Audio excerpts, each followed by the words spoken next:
Di sini kita ditemani dan yang tentu kita hormati Habib Fikri Assegaf, ada Bapak Kiki, ada beberapa teman tadi yang sudah disebutkan oleh moderator. Langsung saja sesuai tema bahwa kita akan menjadikan tauhid sebagai sumber inspirasi bangsa atau sumber kekokohan bangsa atau sumber ketahanan NKRI. Perlu dicatat bahwa di antara yang sering disabdakan oleh Rasulullah SAW adalah inna minal bayani la sikhron. Jadi penjelasan atau orasi atau argumentasi atau apa sajalah itu adalah bagian dari sihir. Sihir di sini maknanya itu sesuatu yang kayak hipnotis, tapi di sini dalam konteks positif. Dulu ketika periode Rasulullah Muhammad SAW itu pertarungan hak dan batil itu diolah pikir. Olah pikir yang diterjemahkan oleh artikulatif atau sistem verbal. Memang ini agak aneh. Jadi kalau mukjizatnya Nabi Musa itu fisik. Fisik itu misalnya melawan Fir'aun dengan kekuatan tongkat yang super dahsyat. Sehingga Laut Merah dipukul sama tongkatnya Fir'aun, kemudian tongkatnya Nabi Musa, kemudian bisa membelah jadi jalan, Fir'aun tenggelam. Begitu juga nabi-nabi yang lain ada kekuatan fisik yang bisa dilihat sebagai mukjizat. Tapi ketika Nabi Muhammad SAW jadi nabi itu pertarungannya itu ke sistem rasional. Dan yang enggak rasional itu dijelaskan dengan satu penjelasan yang seakan-akan rasional. Ini yang agak jelimet. Sehingga ada wala talbisul haqqo bil batil. Jangan mencampur adukkan hak dengan batil. Saya beri beberapa contoh kejadian. Suatu saat itu ada orang kafir datang ke Rasulullah SAW. Kemudian bertanya, ya Muhammad, jika kambing itu mati betul, yang tidak disembelih, bangkel, itu yang mematikan siapa? Karena Nabi itu orangnya ummi itu lugu, ya yang mematikan Allah. Terus jawabannya si orang kafir tadi, agama kamu itu aneh. Yang dimatikan Allah langsung haram, tapi yang lewat tangan-tangan manusia yang berlumuran dosa halal. Katanya. Sehingga terus jadi logika yang kok iya ya gitu. Harusnya yang dimatikan Allah langsung kan orisinil gitu. Sehingga orang terus terbelalak, seakan-akan ini hebat gitu. Dan resikonya Nabi Habib Fikri, resikonya itu enggak boleh fahisan mutafahisan. Dorong Jawa Nabi ora oleh cangkem elek, itu resiko. Andai kan Nabi boleh cangkem elek enak, nak halal ya pangan kon. Kalau itu baik ya silahkan makan ya. Tapi masalahnya Nabi tidak boleh seperti itu. Andai kan tidak Nabi kan gampang ya sudah kalau halal ya silahkan makan. Masalahnya Nabi tidak boleh apa? Enggak boleh berbicara kasar, tidak boleh berbicara buruk. Terus ada lagi beberapa kejadian yang seperti itu, yaitu masyhur suatu saat Sayyidina Ali didatangi seorang kafir juga Yahudi. Ali, kakimu angkat satu, diangkat sama Sayyidina Ali. Angkat dua-duanya, ya tidak bisa. Gitu kok temanmu, maksudnya Nabi Muhammad mengklaim bisa naik langit, gitu aja kamu tidak bisa. Jadi selalu pakai olah kata. Yang ketiga misalnya Muhammad, kita ini punya urusan banyak, punya problem banyak. Dan Tuhan itu dianggap penyelesai problem, halul muskilat, yang bisa menyelesaikan problem. Pertanyaannya, kalau problem kita banyak, Tuhannya satu tidak cukup Muhammad. Kalau problemnya banyak, ya Tuhannya harus banyak. Sehingga ketika Nabi membawa tauhid, protes mereka, komplain mereka, aja'alal alihata ilahau wahida innaha dala syai'un ujab. Masa Tuhan satu, wong problemnya banyak, urusannya banyak. Kalau urusannya banyak, ya Tuhannya harus banyak. Nah, karena olah pikiran seperti ini, sebetulnya bukan olah pikiran ini, hakikatnya olah kata, karena ini tidak mewakili hakikat. Ya saya ulang lagi, sebetulnya ini bukan olah pikiran atau olah akal atau olah kecerdasan, tapi olah kata karena semua yang diomongkan ini tidak mewakili apa? Hakikat. Tapi faktanya itu terjadi. Sehingga mukjizatnya Rasulullah Shallallahu Alaihi Wasallam itu tidak boleh berupa fisik kayak tongkatnya Nabi Musa atau tabutnya Nabi Harun atau apalah yang sifatnya fisik. Karena ini tidak menjawab kecerdasan-kecerdasan yang terimplementasi oleh kata-kata yang dikatakan orang-orang kafir tadi, yang bisa memojokkan orang-orang kafir. Akhirnya Nabi diwarisi kecerdasan, dikasih kecerdasan oleh Allah Ta'ala, yaitu yang dikatakan fatona. Dan mereka memang suka, mempermalukan Nabi itu suka. Misalnya Nabi, karena sebagai Nabi, beliau tahu betul bahwa semua itu biadillah di tangan Allah. Itu Nabi pernah ngendikan, la adwa wala tiarota, tidak ada penyakit menular. Lalu ada orang Yahudi atau orang siapa saja, orang bodoh lah yang jelas ini. Ada unta yang kena penyakit gudik, kalau orang Jawa bilang gudik apa? Kalau orang itu agak apa? Kudis ini. Yang kena kudis ini dijejerkan sama yang waras. Ternyata yang waras sekarang jadi kudisan. Senang mereka karena bisa mempermalukan Nabi. Ya Muhammad, ini unta kena kudis. Ternyata yang waras tertular oleh yang kena kudis. Padahal kata kamu tidak ada penyakit apa? Menular. Itu problem-problem jadi Nabi di era Rasulullah SAW. Sehingga Quran datang dengan kecerdasan yang untuk menjawab itu. Makanya Nabi tidak pakai mukjizat fisik, tapi mukjizat logika. Akhirnya Nabi diajarin Allah lewat Jibril. Yang dikira mereka yakin kalau menang dalam debat. Tapi Nabi balik bertanya, faman a'dal awwala. Jadi terjemahnya, kalau ini kena kudis karena tertular yang ini, lalu ini tertular siapa? Yang pertama tadi. Wah itu asli mat dari Allah ya, maksud saya itu. Jadi dia ingin contoh yang kedua yang tertular, dengan itu berarti ada penyakit apa? Menular. Tapi Nabi tanyanya faman a'dal awwala. Lalu yang pertama kena kudis itu tertular siapa? Makanya kalau sekarang misalnya corona menular itu yang pertamanya dari siapa itu? Tidak tahu itu. Ya tidak perlu tahu, tidak bidang kamu. Jadi ini saya mau cerita. Jadi logika-logika yang dibangun orang kafir itu sebenarnya bukan logika, tapi olah kata. Dan orang kafir itu paling pintar. Karena mereka itu penyair.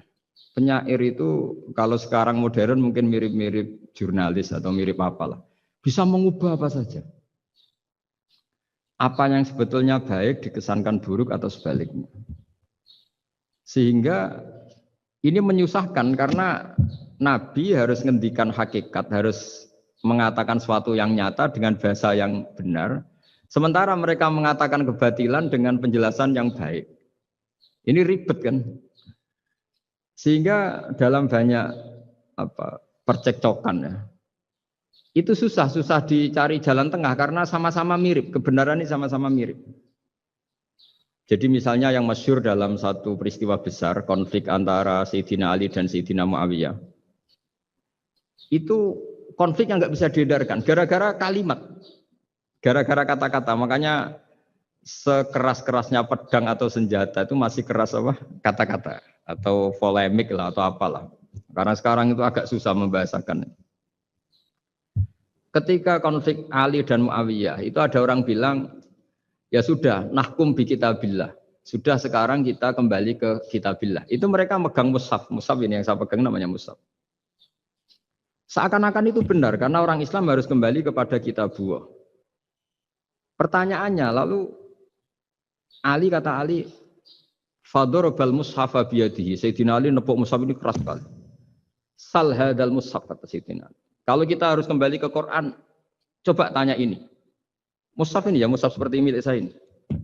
Akhirnya orang-orang Khawarij bilang, innama huwa warokun wa madadun. Itu hanya kertas sama tulisan. Bagaimana mungkin kita bertanya? Pas itu adalah orang Khawarij itu orang yang nggak mau ngakui Ali, juga nggak mau ngakui Muawiyah. Dan Sayyidina Ali sama Sayyidina Muawiyah sudah sadar mau bikin mediator, mau bikin solusi jalan tengah.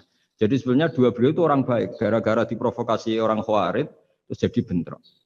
Orang Khawarij bilang, nggak ada Ali, nggak ada Muawiyah, yang ada adalah kitabullah, yaitu mushaf. Benar, secara zahir benar, memang orang Islam harus kembali ke mushaf. Tapi Sayyidina Ali pinter. Sal hadal mushaf. Kalau gitu tanyakan mushaf itu. Ketika Sayyidina Ali dan Sayyidina Muawiyah sudah sepakat bikin perdamaian. Akhirnya singkat cerita, innama huwa raqun wa wadadun, kata orang-orang Khawarij itu hanya kertas dan pena. Kenapa bisa disuruh atau diminta jawaban? Terus kata Sayyidina Ali, enggak bisa toh kamu tanya mushaf, ya enggak bisa. Makanya tanya saya katanya. Akhirnya Sayyidina Ali memberi penjelasan, wa in khiftum shiqaqa bainihima fab'asu hakamam min ahli wa hakamam min ahliha. Jika dua mempelai suami istri itu ngalami konflik, di mana-mana orang konflik orang ini serasa seneng nek. Kita kalau sedang marah, semuanya lah kalau sedang marah sama istri itu orang ini serasa seneng. Jadi sing ganteng ra ketok gantenge. Ketok elek etok. Sehingga kalau ngomongi anaknya, dasar nakal kok bapaknya gitu. Bapaknya gitu, nanti dasar cerewet koyo ibuke. Makanya alhamdulillah banyak anak kita yang mewarisi nakalnya bapaknya dan nakalnya ibunya. Karena sabdonya mesti seperti itu. Jadi anak kita ini korban cara ngomong kita. Maka kita tidak wali itu harus syukur. Karena omongannya nggak mandi. Itu kalau kita wali, itu anak kita jadi orang buruk semua. Karena kita ngomong dasar goblok kayak ibu Dari ibu dasar nakal kayak bapak Berarti anak kita punya status goblok dan nakal. Tapi alhamdulillah yang ngomong itu tidak wali. Sehingga diabaikan saja sama Allah. Gak penting. Ngomongannya orang tidak wali itu tidak penting. Makanya tidak wali itu tetap punya sisi positif. Kalau ngomong tidak ngefek. Tapi kalau wali itu direspon sama Allah. Langsung ya. Tapi kalau wali ya tidak ngomong gitu. Jadi kalau orang nggak suka itu nggak boleh ketemu. Karena tambah benci. Sehingga butuh mediator. Itu sudah, ini termasuk ilmu psikologi Quran. Kalau orang sedang tidak cocok itu nggak boleh ketemu. Pakai apa? Mediator. Jika suami istri sedang konflik, itu sebaiknya, seharusnya, atau sayugyanya, itu kirim mediator. Fab'athu hakamam min ahli wa hakamam min ahliha. Iyurida islaha yuwafiqillahu bainahuma. Terus kata Sayyidina Ali, wa amru ummati Muhammad a'zamu min amri rajulin wa imra'atin. Dan urusan umat Muhammad yang kita sedang konflik dengan kekuatan besar dan bisa pertumpahan darah, itu lebih ngeri timbang urusan suami dan istri. Itu saja solusinya mediator. Artinya sesepele itu urusan pribadi saja Allah menyuruh ada mediator. Apalagi urusan kita yang lebih dahsyat. Akhirnya mereka ngakui cara istimbat, cara ngambil kesimpulan Sayyidina. Jadi ini masalah-masalah yang orang bilang seakan-akan benar. Sudah kita kembali ke Quran, kembali ke Quran. Quran yang mana? Wong kamu tidak paham. Lama-lama tanyanya cetakan mana ini? Ribet kan? Makanya saya ini bikin gerakan besar-besaran yang dulu saya ngaji tafsir lama sekali dengan Mbah Mun.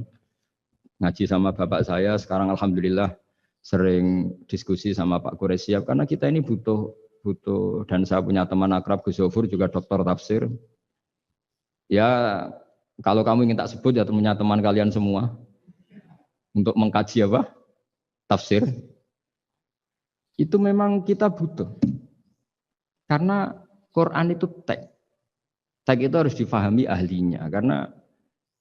Tapi ketika orang ngomong, ayo kita kembali ke kitab buah, itu kembali yang apa? Terus tentang apa? Sehingga banyak orang yang entah saking angkuhnya, entah saking benarnya tidak tahu. Saya tidak mau kembali kepada Quran. Kenapa? Saya tidak pernah keluar, saya di situ. Kembali itu kan sudah keluar baru kembali. Itu entah saking angkuhnya, entah saking benarnya tidak tahu. Mau kamu katakan angkuh ya masuk akal. Saya tidak mau kembali. Saya tidak pernah keluar. Memang saya sudah di situ. Benar mana? Bisa jadi ya sudah ini itu wilayah yang nggak jelas itu. Tapi bahwa mukjizatnya Nabi itu menerangkan sesuatu yang kayak iya kayak enggak. Karena orang kafir itu pintar mengemas kebatilan sebagai kebenaran. Jadi enak zaman Nabi Musa ngadepi Fir'aun yang karuan salah.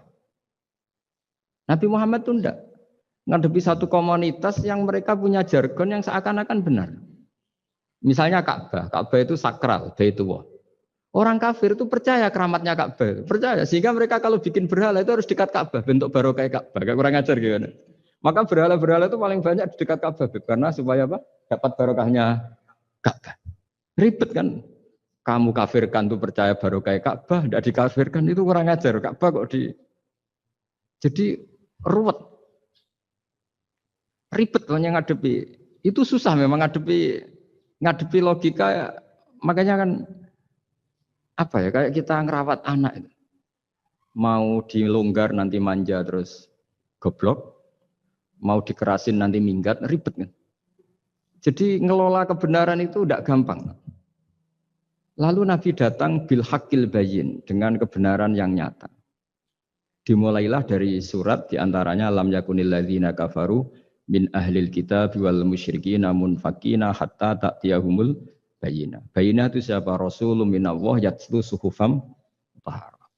Orang-orang kafir baik berkategori ahli kitab yaitu Yahudi Nasrani maupun yang berkategori orang-orang musyrikin yaitu orang-orang yang menyekutukan Allah yang non samawi, yang tidak punya kitab samawi. Itu tidak mau tercerabut, munfakin itu tidak mau tercerabut dari akar mereka hatta ta'tiyahumul bayyinah. Sehingga datang kebenaran yang begitu nyata, begitu jelas. Saking jelasnya siapapun mau tahu. Dan nggak bisa dibatalkan oleh apapun, termasuk oleh perilaku sosial. Siapa itu? Rasulun minallah yatslu suhufam mutahharah. Itu yaitu Rasulnya Allah yang membaca lampiran-lampiran suci, yaitu Quran. Sehingga Nabi datang dengan analogi pembanding. Orang-orang yang berpikir Tuhan harus banyak karena urusan itu banyak, problem banyak. Lalu Nabi bikin analogi.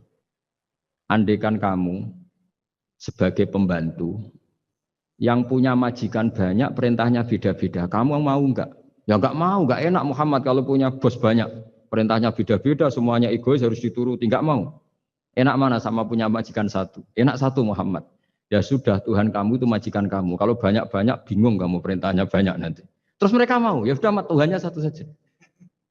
Jadi karena mereka mau enggak mau, harus berpikir kalau Tuhan banyak berarti perintahnya banyak, memuaskan satu Tuhan, dibenci Tuhan yang lain, memuaskan yang lain, dibenci yang lainnya, pokoknya ribet.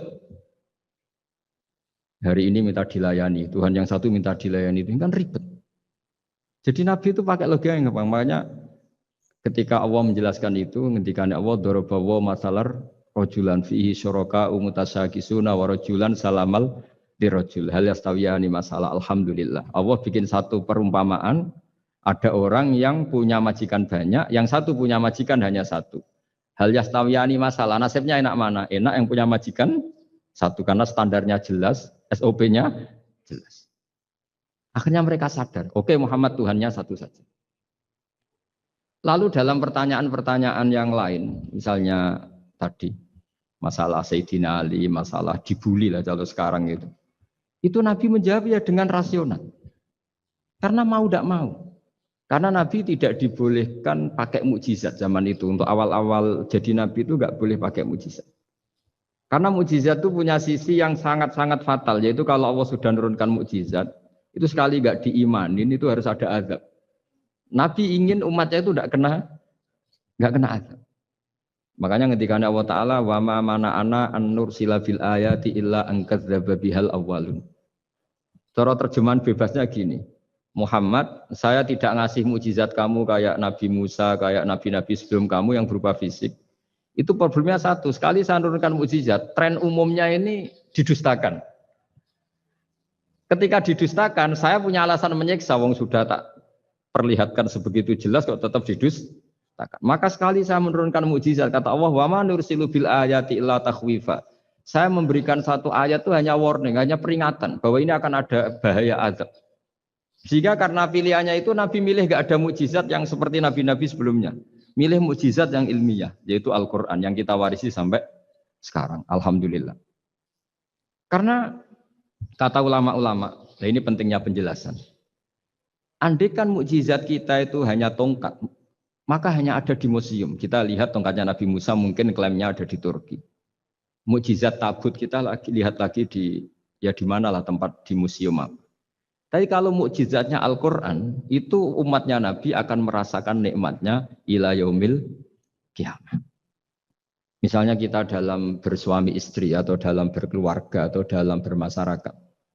Itu Quran kalau nasihati kita gampang sekali. Misalnya wa ashiruhunna bil ma'ruf. Fa in karihtumuhunna fa asa an takrahu syai'a wa yaj'alallahu fi khairan katsira. Sudahlah kalau sama istri itu yang baik. Jika ada watak istri yang kamu enggak suka, dalam ketidaksukaan kamu itu ada kebaikan yang banyak. Kamu enggak suka karena kalau istri kamu sering marah, kamu enggak suka. Sukanya yang senyum. Tapi kalau senyum terus sama orang lain juga senyum, ribet kan kamu. Jadi sudah anggap saja ada hikmahnya. Semua itu ada hikmahnya.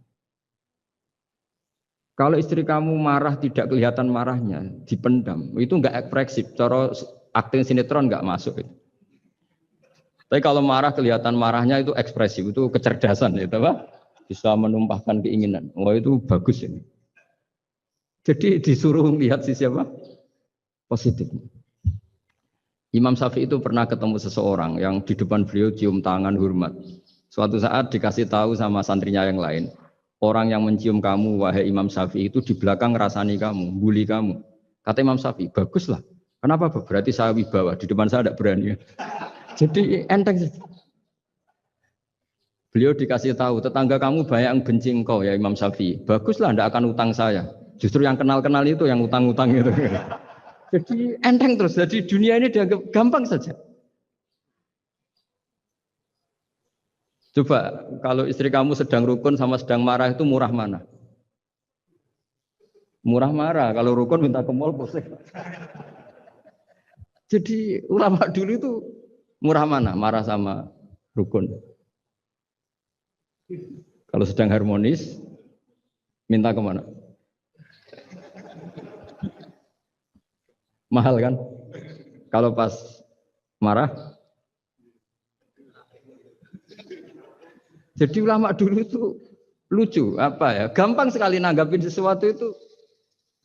Imam Abu Hanifah itu kalau ketemu yang utang beliau itu dia yang sembunyi karena malu. Kalau kita kan enggak yang sembunyi yang utang. Kalau Abu Hanifah enggak. Yang sembunyi itu Abu Hanifah. Kasihan dia malu kalau ketemu saya kan masih punya utang saya. Kalau kamu ingin jadi wali itu gitu. Kalau ketemu yang utang kamu yang lari. Itu bisa bank tutup karena yang lari yang ngutangin. Dalam cerita-cerita wali itu unik-unik. Robi'ah Adawiyah itu pernah kemalingan. Itu beliau sembunyi. Malingnya nyari apa dia sembunyi. Habis itu ditanya, kenapa engkau sembunyi? Sama lu sama malingnya. Karena rumah saya nggak ada yang bisa dimaling. Karena enggak punya apa-apa. Jadi ini kalau berpikir rasional kan ada Habib Fikri bahasa rasional. Ini tak latih berpikir yang agak rasional. Nah, Nabi itu diutus dalam kondisi masyarakat yang rasional. Sehingga repot.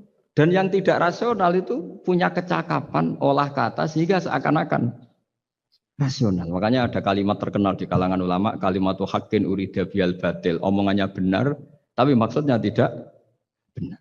Kayak tadi, la hukma illa lillah. Tidak ada hukum kecuali yang ada di Quran. Tidak ada hukum kecuali yang diturunkan Allah. Pertanyaannya, apa itu? Ya Quran. Lah iya apa? Makanya kata Sidina Ali, ya sudah, sal hadal mushaf. Tanya mushaf kamu. Wah ya tidak bisa, itu kan hanya kertas sama tulisan. Makanya tanya ulama, kata Sidina Ali. Nah Quran itu balwa ayatum bayinatun fi suduril ladzina utul ilm. Quran itu begitu jelas sebagai solusi, tapi di hatinya orang yang punya ilmu. Sehingga kemudian lahir beberapa generasi tauhid. Yang paling masyhur dimulai tauhid itu yang masyhur ya, yaitu adalah ketika ada orang namanya Muhammad bin Jubair bin Mut'im. Itu bapaknya Muhammad ini namanya Jubair bin Mut'im. Itu dia orang kafir, masih kafir. Dia datang ke Madinah itu untuk negosiasi tawanan perang Badar.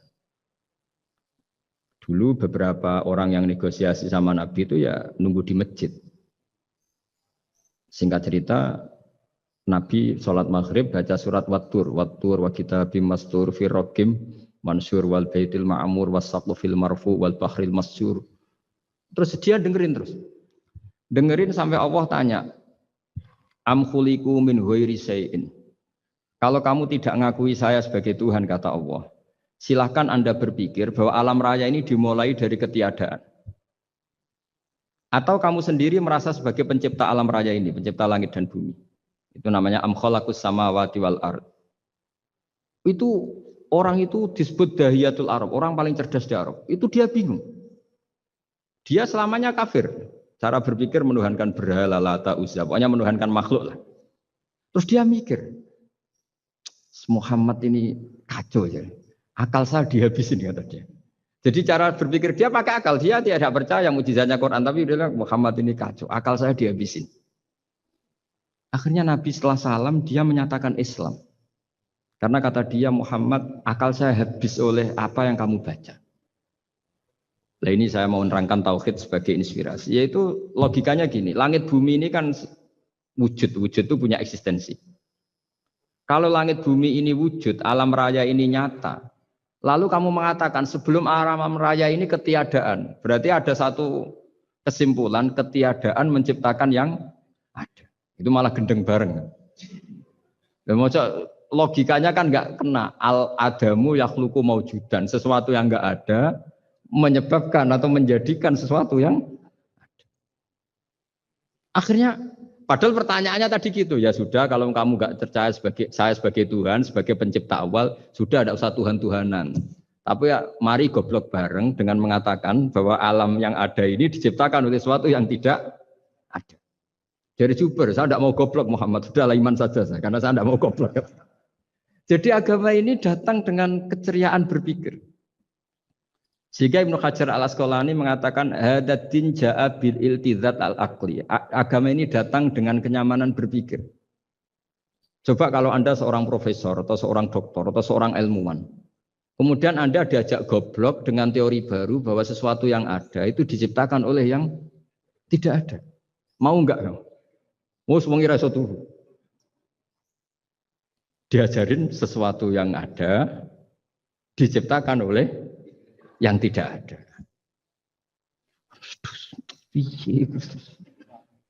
Gak keren lah. Gak boleh ya, sudah. Jadi tauhid itu.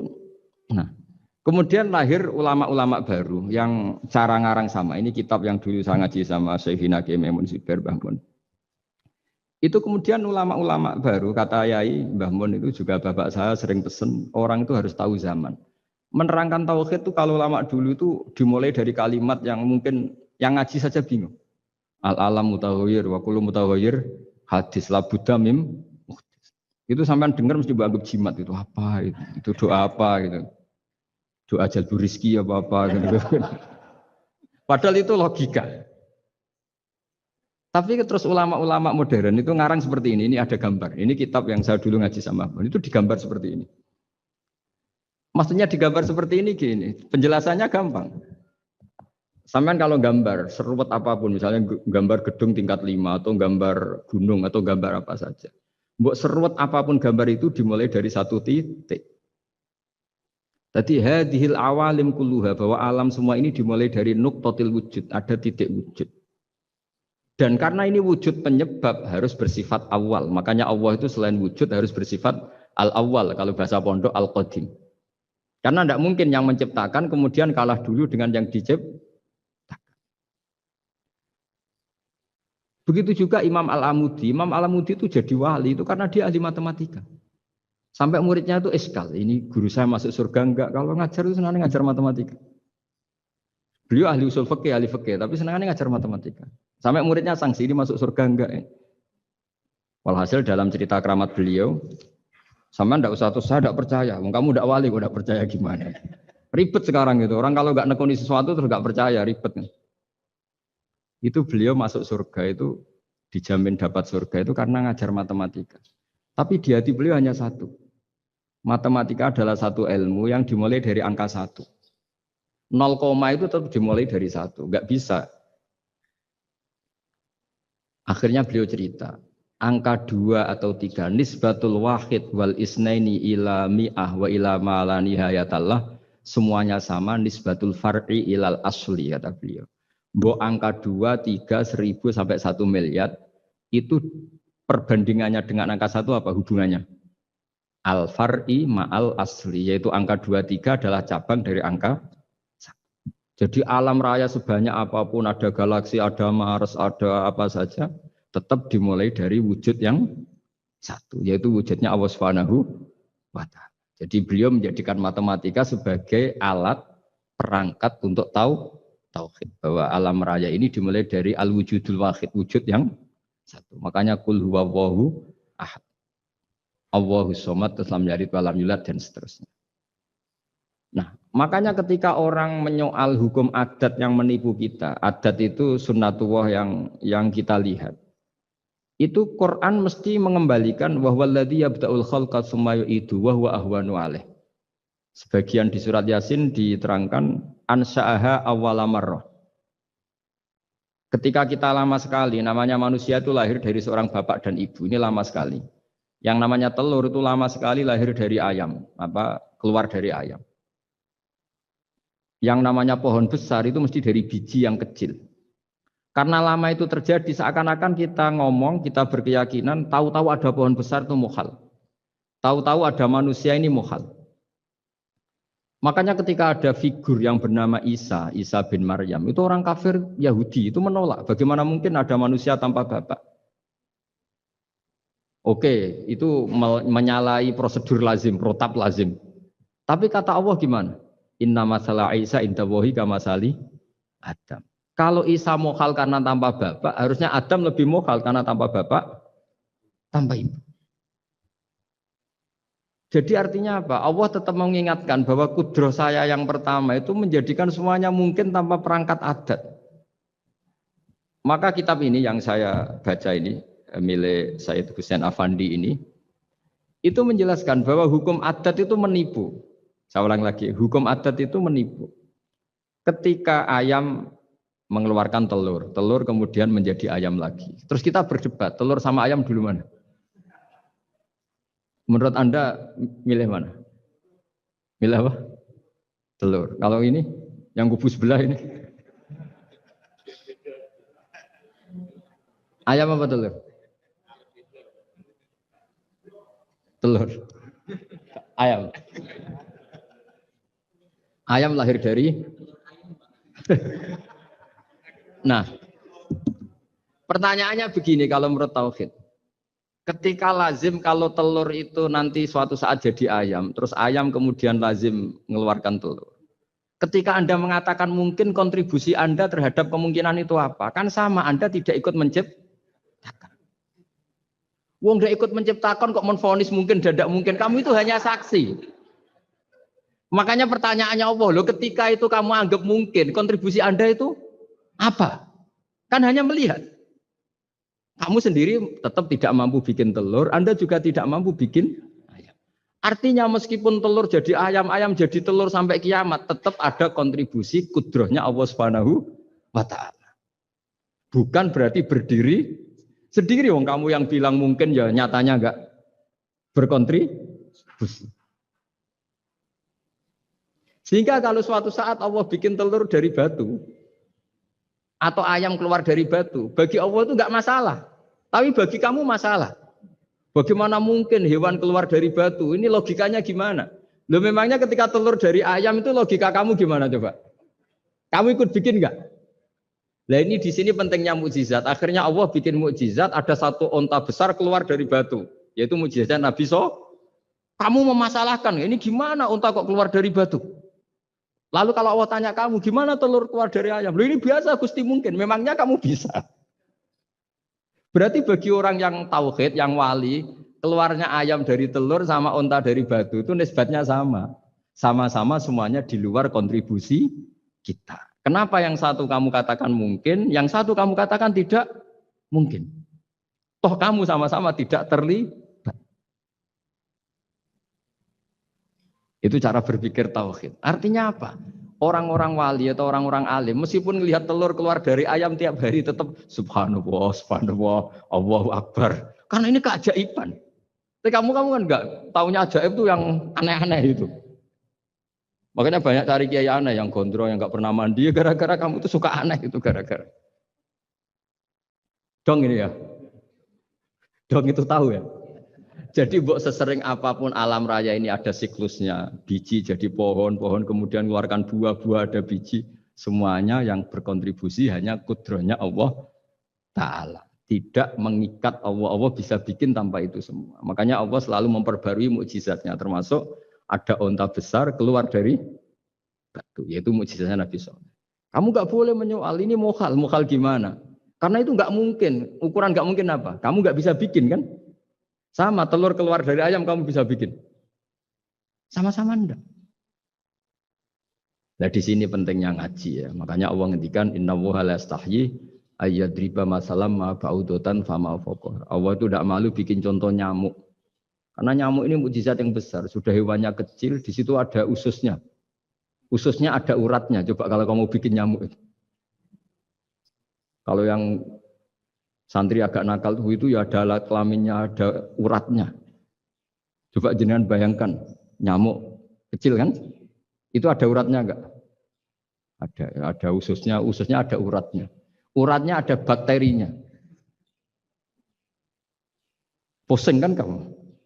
Jadi sebetulnya ayat Allah yang dasar itu bukan dinosaurus tapi nyamuk. Bikin uratnya dinosaurus masih gampang, hewannya besar paling uratnya segini. Itu pesan di Juwana bisa lah. Tapi kalau pesan organnya apa? Nyamuk. Perutnya seberapa? Sudah gitu dia di dalamnya ada calon anaknya. Lebih kecil, banyak lagi jumlahnya. Coba. Nah ini agama ini datang dengan akal. Jadi kelihatan ada mukjizatnya Quran karena menyontohkan nyamuk. Dan kelihatan mukjizat kalau dijelaskan pakai logika. Itu kayak apa susahnya bikin nyamuk. Sudah kecil ada organnya ada uratnya ada kumannya ada uratnya. Pusing enggak? Makanya tidak ada kampus yang siap memaklumatkan diri sanggup bikin nyamuk. Karena ya nggak sanggup tadi. Lah itu mukjizatnya Quran. Jadi agama ini ketika ulama-ulama ja'a bil iltizazil aqli. Agama ini datang dengan kenyamanan berpikir. Makanya kita nanti kalau mau mati itu yang seneng saja. Kita tidak tahu caranya hidup, tahu-tahu lahir, tahu-tahu hidup, tahu-tahu punya hutang, tahu-tahu banyak masalah, tidak tahu kita. Nanti kalau mati juga gitu, nggak ingin mati tahu-tahu mati. Nanti nggak tahu bangkit. Makanya sudah alaiha nahya wa alaiha namut wa biha nubasu insyaallah taala minal. Makanya kata Sidina Ali kalau ada orang susah hidup, kamu lahir keinginan kamu apa keinginan Allah ya? Keinginan Allah. Kamu mati, misalnya orang frustasi ingin mati ya tidak bisa mati. Kalau Allah tidak menghendaki ya tidak mati. Ya sudah, zaman kita hidup ya tidak bisa mengelola kehidupan ini ya sudah. Kalau mati juga tidak bisa mengelola kematian ini. Makanya terus kita diajarkan inna sholati wa nusuki wa mahyaya wa mamati lillahi rabbil alamin. Berhubung kita tidak tahu ya sudah hidup kita, mati kita semua di tangan Allah. Sudah kita pasrah saja. Nah, jamnya mati aja, serasa pamit sudah mati aja, sudah gak ribet. Makanya wali-wali itu ya biasa ngelihat kematian itu, bukan karena yakin pasti masuk surga ya enggak. Kata wali-wali itu di dunia ya Tuhannya Allah yang ngurusi kita ya Allah, nanti di akhirat ya sama. Itu tauhid ya. Jadi saya ulang lagi ya, jangan terjebak hukum adat. Karena dalam hukum adat itu sebenarnya Anda tidak aktor tapi hanya saksi. Yang namanya telur keluar dari ayam mengeluarkan telur. Tapi sebetulnya ini tidak mengikat. Allah bisa saja bikin hewan dari yang lain. Kayak tadi mengeluarkan untanya Nabi Soleh dari batu yang apa? Besar. Ya wah itu mukhal, bagaimana mungkin? Nah memangnya ayam jadi telur jadi ayam Anda ikut berkontribusi kan enggak? Andai kan Anda menyaksikan kudrohnya Allah Ta'ala di semua kejadian, yaitu Allah bisa bikin nyamuk ada organnya ada uratnya. Dengan reputasi seperti ini, maka kita akan mensifati Allah, innahu ala kulli syai'in qadir, bahwa Allah bisa melakukan apa saja. Wa huwa ala kulli syai'in qadir, diulang-ulang. Sama Indonesia yang sekarang seperti ini, yang kata orang ada yang bilang terbelakang, ada yang bilang tertinggal dari Eropa. Mungkin dalam kudrat Allah untuk bikin Indonesia lebih makmur dari sekarang. Bisa mengalahkan negara-negara yang jadi kalau kamu ingin, tapi Indonesia banyak masalah gini bagi Allah mudah saja menyelesaikan masalah. Tetap inna dzalika 'ala Allahi yasir. Kita harus optimis bahwa semuanya bagi Allah mudah. Tapi cara berpikir ya tadi dengan reputasi Allah bisa bikin nyamuk. Nah nyamuk sulitnya di mana ya tadi sudah kecil punya organnya punya uratnya punya bakteri, bakterinya punya organnya bakteri mungkin ada bakteri lagi. Pusing kan? Ya jangan nggak usah dipikir kalau pusing. Ya jadi terus yang terakhir saya mohon kalau baca Quran sebisa kita ada yang diangen-angen. Jadi Allah kalau mendorong kita mengakui eksistensinya Allah sering ngendikan yang mudah-mudah. Misalnya saya ini yang menciptakan kamu, saya yang menciptakan kamu. Falau la tusaddiqun, sudahlah, saya ini nahnu khalaqnakum. Saya ini pencipta kalian, mbok yao. Hubungan kamu itu dengan saya. Urusan kamu terdekat itu dengan saya, kata Allah, bukan dengan yang lain. Karena saya yang menciptakan kamu, kata Allah. Tapi kita ini aneh, jadi manusia itu aneh. Dengan zat yang menciptakan kita tidak punya urusan, dengan yang tidak terkait dengan kita punya urusan. Itu kan aneh. Dan Allah kalau menerangkan itu gampang. Terus bagi manusia yang kumo luhur, yang angkuh, seakan-akan bisa menentukan segalanya.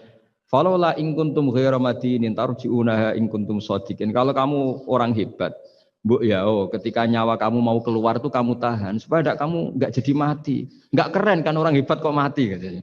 Kamu sombongnya kayak gitu seakan-akan bisa ngatur dunia, menaklukkan dunia, ternyata kamu mati. Harusnya enggak usah mati dong.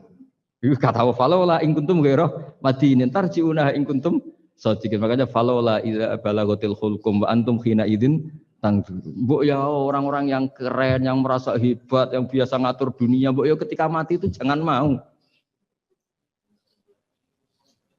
Ya, ini sensitif ya. Ya saya kira demikian ya, semoga lewat ngaji ini kita kembali ke tauhid yang benar lewat penjelasan-penjelasan yang akli, yang rasional. Saya pastikan agama ini datang dengan al-iltizatul akli, kenyamanan berpikir. Kayak apa susahnya kita dengan jadi ateis? Karena harus punya rumus bahwa yang ada diciptakan oleh yang tidak ada. Itu kan jadi aneh. Makanya ukuran iman, salasun mangkunna fihi wajata halawatal iman. Ciri utama iman itu nyaman, halawah itu manis. Karena ya itu tadi apa yang dibawa oleh Quran dan hadis sesuai akal kita. Maka masyhur di kalangan para ulama ada pepatah, laulam yakun maja'a bihi Muhammadun dinan lakana fi aqlin nasi hasanan. Kalau saja Muhammad tidak maklumatkan kalau ini agama, akal pun akan setuju bahwa yang dibawa itu hal yang luar biasa. Karena agama ini tidak lam yusodim al-aql, agama ini tidak akan menentang akal. Liqaumi ya'qilun liqaumi yatafak. Kalau ada orang bilang akal saya itu menolak faham agama, itu akalnya yang perlu dicek. Ada masalah itu pasti. Ya, saya kira demikian. Assalamualaikum warahmatullahi wabarakatuh.